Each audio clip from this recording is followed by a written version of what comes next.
Because when you stop controlling even how and when, you leave space for miracles.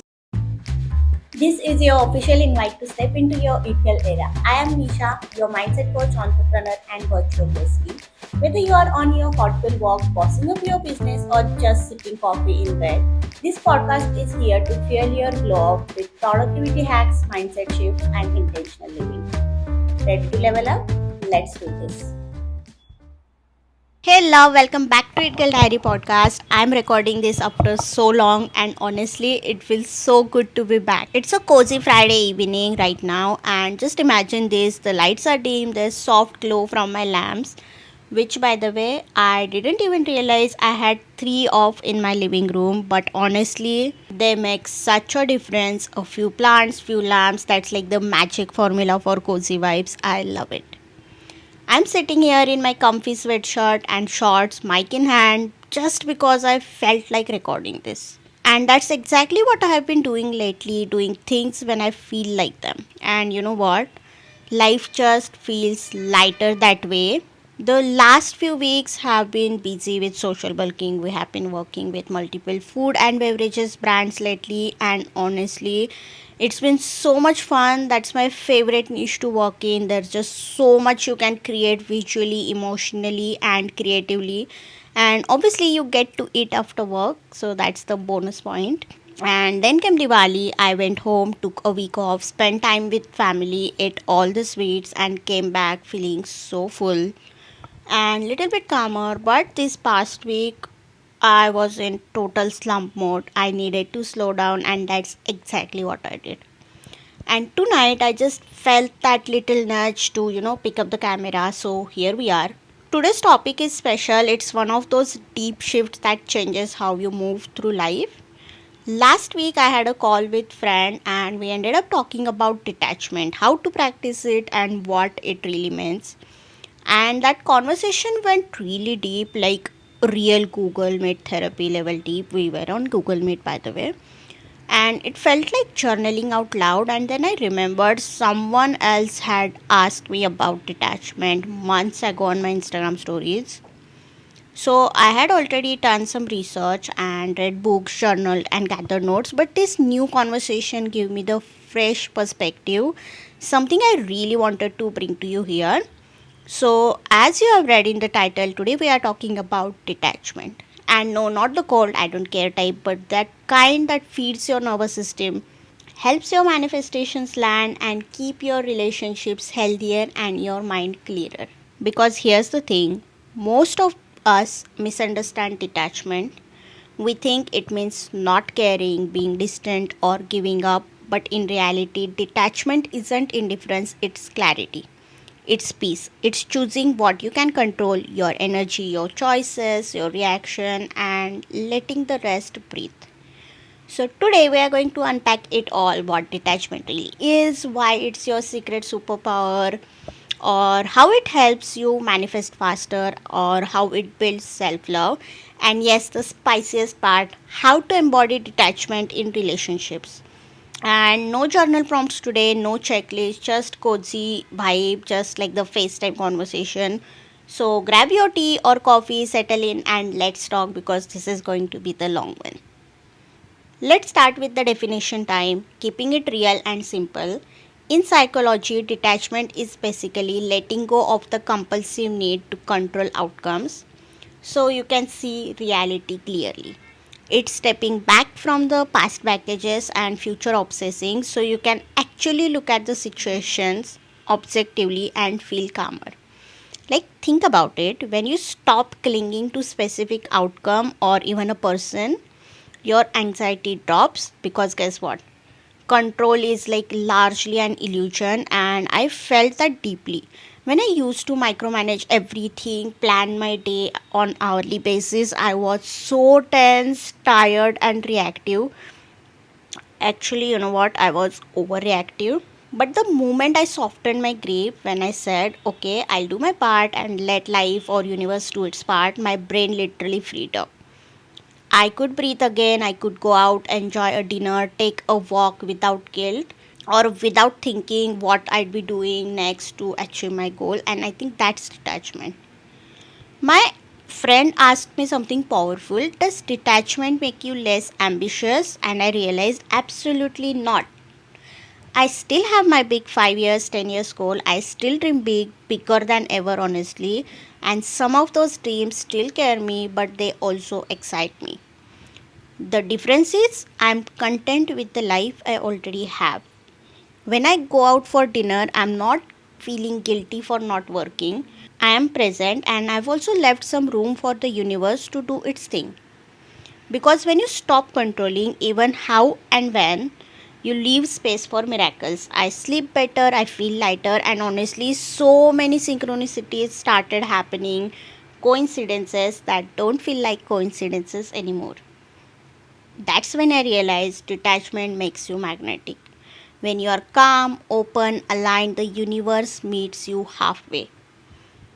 Detachment teaches you something deep that no goal, outcome, or person defines your worth. It's like saying, I care, but I choose peace over panic. I choose aligned action over control. And that's not laziness, that's confidence and faith. It's like knowing who you are, doing your best, and trusting the rest to unfold. When I made that shift, everything got easier. When my clients' calls felt lighter, my creativity came back.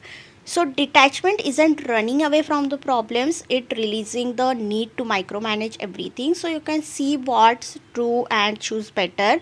And it gives you some time and space in your brain to think and come up with the new ideas.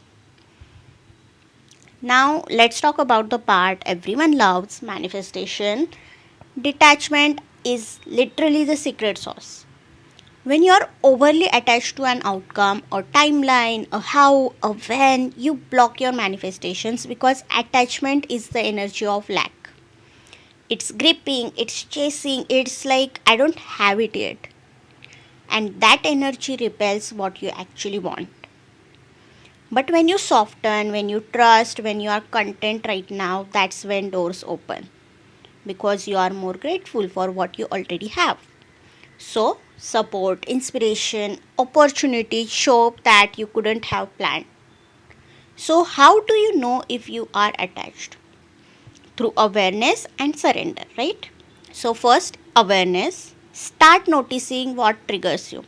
Let's say you're job hunting and someone says the job market is so tough, it takes 6 months to find something. Do you spiral? Do you instantly think, oh my god, I'll never get hired? That's awareness, noticing your emotional reactions. Ask yourself, am I fixated on a specific date, a specific how, a specific scenario? Once you know that, you can see where your attachment lives. And second, it's surrender. Surrender isn't giving up, it's saying, I trust that something's working even if I can't see it. You're not ignoring your goals, you're just allowing space for divine timing. Because your logical mind cannot always comprehend how something can show up. Your dream client might come through a random DM. Your next job might come through neighbor's cousin or friend's friend. You can't plan miracles, but you can allow them. So surrender might look like this. I am aligned. I am available. Surprise me, universe. I am open to receive. I am open to receive. Just give it to me, baby. And there's this quote by Abraham Hicks that I love. The reason you want anything is to feel good, and if you don't feel good on the way, you're vibrationally mismatched. So, if you can feel good now, intentionally curating your state, your desires meet you there. Your satisfaction with what is aligns you with what you want. And when you're chill, inspired, or just present, everything just flows. You write better, you sell better, you connect better, and you love better. You pick up client calls with confidence, you go on walks, and ideas just drop in. Because your energy is open and receptive and not desperate or anxious. Like, I remember when I started my business and I used to get on the client call because I was so attached because I needed those client, right? But I was so desperate, so attached that I couldn't even frame a sentence or defend, or when they have the objection, I couldn't even answer properly with the confidence because I used to feel I might offend them. And when I left that attachment, everything changed. My energy changed, my confidence changed, because I just don't care if they want me or not. I just know that I'm here to help them and they will benefit from my services. So that's what detachment is. And it's not because you don't care, it's because you are steady, and steady nervous system that's incredibly attractive to people, opportunity, and life itself. Think about your favorite movie star or series character, that it girl energy. If she were always anxious, reactive, or manipulative, you wouldn't find her magnetic. But when she's certain, calm, or self assured, you can't stop watching her. That's detachment, it's certainty, it's like the quiet confidence. Now, let's go deeper. Detachment is also about where you source your worth. Most of us were conditioned to chase external validation, whether it's grades, claps, likes, followers. Internal validation is when you acknowledge your own emotions, growth, and wins. And external validation is when you need others to acknowledge it for you. And neither is bad. We all love encouragement and appreciation. But the problem starts when validation becomes your oxygen. When one post doesn't perform and you spiral, doubting your worth, if validation starts controlling your emotion, it's time to reset. You can reset through meditation, journaling, affirmation, I am enough, I am confident, do some mirror work. Through practices that reminds you that you are still whole without applause.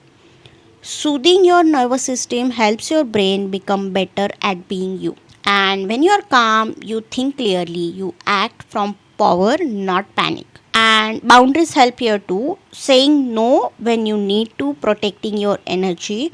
That's not selfish, that's just self respect. So here's the takeaway. Internal validation sounds like I like what I am made today, even when it doesn't go viral. I am proud I kept my promise to myself even when nobody noticed. That's detachment, and that's self love that originates from within. Alright, let's move into the spiciest part, relationships. So many girls, my friends, people would DM me ask, how do you actually practice detachment in relationship? Because at some point we all slip into overdependence. Our self worth starts tying itself to how someone else behaves, and that's where things get messy. That's huge myth that detachment equals abandonment, but no, love it's not that at all. In relationships, detachment with love means I care enough to let you face your own choices and growth. Just listen again.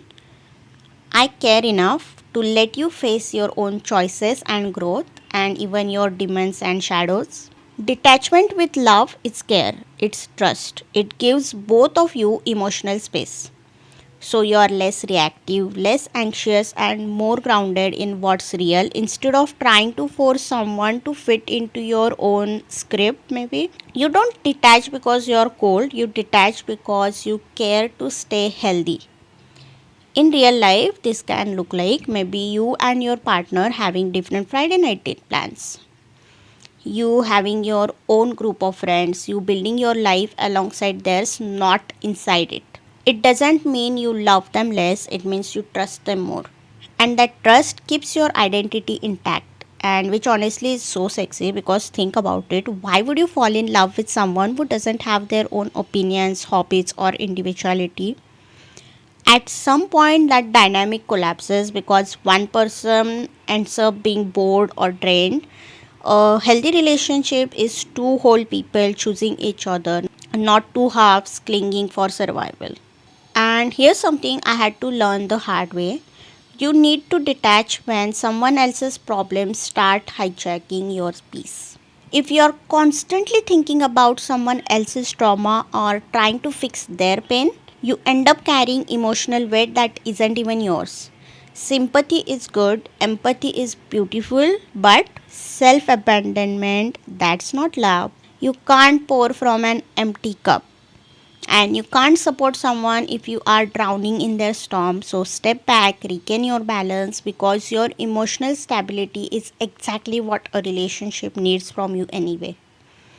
If you are not emotionally stable, I don't think you can have a healthy relationship. In practical terms, that means you stop giving unsolicited advice, let natural consequences teach what lectures can't. Sometimes you have to let them go and make them learn by themselves. Take space from conflict when needed. Don't try to fix what isn't your to fix. And please, if you are dating someone thinking, I can fix him, no, babe, you can't. You can support but not save. That's not your job, that's their work. Now, let's get a real for moment. Here are three small but powerful scenarios that I've experienced and learned from. Actually, I had to journal a lot to come up with these examples. So, here's my usual scene: overwhelming Monday. Imagine it's a Monday morning, your email inbox is full, and your to do list is 50 tasks long. You feel that spiral coming, the need to fix everything now. And old me used to panic, and if I don't finish everything by end of that day, I used to feel very guilty. But now I just say one thing at a time. I just reply to two emails and close the tab, just take a breath and choose one meaningful task that will move the needle in my business. That's detachment. You are not ignoring things, you are just prioritizing what matters, you are just pouring energy into what really matters and what will move you ahead instead of just scattering your energy onto 50 tasks. Next scene is waiting on news. So, this news could be anything. So, I used to check my phone every 5 minutes, refreshing email, rereading messages, spiraling into what ifs. It could be with clients, friends, boyfriend, anything. Now, I just take a walk. I tell myself I'll be the version of me who deserves this, whether it comes today or next month. That's aligned and receptive energy, not clingy, not desperate. And when I do that, everything moves faster. Synchronicity shows up because I'm not blocking them with worry. And honestly, I spend my time way more productively, or just I just have fun. I don't know how to put it out. Instead of worrying, I'm just having fun. I play music, go for a walk, so life is good. And third scene is conflict. We all have been there. Someone's tone is off, they ghost me or they don't reply. I used to think, like the old me, I would have written 5 paragraph essay explaining myself. Now I just remind myself their reaction isn't always about me. They have their own life, their own stuff is happening, so I just give them space. And sometimes I even become the bigger person and I say we can circle back when we are both calmer, and most of the time they come back on their own. That's not avoidance, that's emotional leadership. It's understanding the world doesn't revolve around you, even in offices or social settings. When people laugh, you assume they are talking about you, but they are not. They are just living their lives. Detachment teaches you that not everything is about you, and that's such a relief. It brings you back to your own body, and your nervous system finally gets the memo. Like, we are safe, we chose peace, we don't have to go and fight everything around you. And from that place of calm, life starts meeting you halfway. Now, let's bust few myths. I used to feel this really, so let's start. If I detach, I lose my edge. I used to think that too. I planned everything, every step, every pro and con list. If I stop controlling, I thought I'd lose my ambition. But actually, I lose my edge when I'm burnout. When my nervous system is fried, I can't even think straight. Detachment restored my focus. It's like sharpening the knife instead of hacking through the life with the dull blade. I think it's from the book 7 Habits of Highly Successful People. So that's my new edge, calm and precise. Second myth is detachment is spiritual bypassing. Nope. Detachment isn't ignoring your feelings, it's honoring them without letting them drive the car. You still take the actions, you still set the boundaries, you just do them with the calm energy and not chaos or clingy energy. Next myth is If I detach, I won't care about success. Wrong again. You'll care deeply but wisely. You'll still show up, but you'll stop strangling the timeline. Detachment doesn't mean you don't want it, it means you trust that it will unfold the right way at divine timing. And the relationship myth that I have heard is if I detach in relationship, I'll seem cold. I used to think that too when I was dating. I wasn't overly clingy. I didn't need to text or FaceTime every day. And I saw other girls worry if I don't text him, he'll think I'm not into him. But love doesn't mean constant communication. Your connection isn't defined by daily check ins. Detachment with love is actually warmer, not colder. It's confident, it's magnetic because mystery and independence are hot. To reach there, you have to take some practical steps every day. In every situation, you have to decide if I am taking this decision from fear or with certainty. How do you actually live this way day to day? I'm going to give you three mindset shift, language shift, focus shift, and the care shift. So, language shift is when you change from I need this to happen to I'd love for this to happen. See the difference. First one is desperate, and other is calm, open, and trusting. And this affirmation, like I'll be okay either way because my self worth doesn't depend on it. And you can always say this or something better, like if even if this doesn't happen, something better will come along the way. That's like the pure detachment energy. So that's my favorite mantra, this or something better. If it doesn't happen the way you imagine, something better will. Focus shift, as I said earlier, one meaningful task is way better than 10 frantic ones. I'm still learning this. I love long to do lists, but I've realized that doing one thing with full focus creates way more results than 10 scattered actions. That's detachment in motion, intentional action, not frantic energy. So you don't have the scattered energy all around. I don't know why I did that accent, but I loved it. So, next is the care shift. You still want what you want, you're just not checking on it every 5 minutes. You care, but you don't cling. You know you have done your part, now trust the rest because manifestation isn't about doing constantly, it's about being. Who you are becoming matters more than what you are doing. Your frequency, your emotions, that's what pulls everything in. And that's when detachment become an aesthetic. It's a vibe. It's a woman who walks into the room so grounded that everyone turns to look, and she's calm, certain, effortlessly magnetic. And I don't think the woman who is detached and certain is chasing for validation or waiting for someone's approval. She's just being, because detachment upgrades your identity. And self concept or identity work is so important to have that fulfilling life. When you stop clinging to single outcome, you expand into someone who can hold many. And that's the main character energy, that's it girl energy. And you know who you are, you trust your timings, and you move with certainty. And for my entrepreneurs listening, this one's for you. When you tell your pricing to a client, don't over explain yourself. Don't chase or justify your value because clients can feel desperation. They sense your energy is off. So, detachment in business says, I know my offer, I know my worth.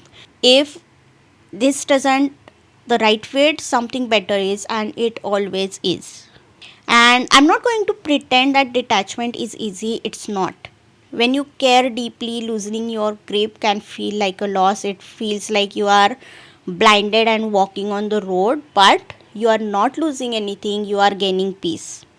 You are shifting from panic to power, and you are just learning to live freely, to be in now and become magnetic. And when negative things happen, which they will, of course, here's your little reframe. If work delays happen, all you have to remind yourself that I'm giving this time it needs. I'm excited for what's coming. I cannot speed up the process. It never does. It never works. You cannot email the client 10 times because they have to go through the internal process. So delays will happen, but all you have to say is I'm going to give this a time and I'm excited for what's coming. If someone disrespects your boundaries, you can just remind yourself that doesn't work for me, but here's what does. Just stand tall and speak your words that it will not work for me. Here it will do. Here's what will work for me, and if you're okay, we can be in this relationship or the work partnership, whatever it is. Else, you can leave. And if you have done your part, just remind yourself that you are open for highest good. Whatever's meant for you will meet you. And these tiny shifts will bring massive nervous system relief. And because when you feel safe, secure, and loved within yourself, you become magnetic. So, as I said earlier, opportunities, people, and miracle can feel you. So let's wrap this in a bow. Detachment isn't about caring less, it's about caring wisely. It's choosing presence over panic, boundaries over burnout, internal validation instead of external validation, or just, chasing approval. Detachment isn't a trend, it's like the emotional adulthood. And you learn this in a hard way, but I want you to listen to this episode twice, thrice, let it sink in, because when we were kids we were so attached to our toys that when someone used to touch that we used to cry. For this emotional adulthood phase, detachment is so important because these kids will come to take your toy away but you can't keep crying. So that's why you need little bit of detachment. So it's like teaching yourself that you have done your part. Now it's time to let go, breathe, and live, because life is meant to be effortless. So this week, just noticed, where are you gripping? A deadline, a person, story about who you should be, and then practice one small release. A deep breath, one boundary, walk without your phone. Detachment isn't a finish line, it's daily decision to choose clarity over control. And every time you choose it, life meets you with something even better than panic ever could. So just trust, breathe, and be open to receive. And if this episode helped you, share it with the friends who's been spiraling, the bestie who holds on too tight because she cares too much. Tell her there's another way you can breathe and just chill for a bit. And don't forget to rate, follow, and stay close, because from here we are only getting clearer, kinder, and more powerful. With love and caffeine, Nisha. And this podcast is produced by Social Bulking. I'll see you in the next one. Bye.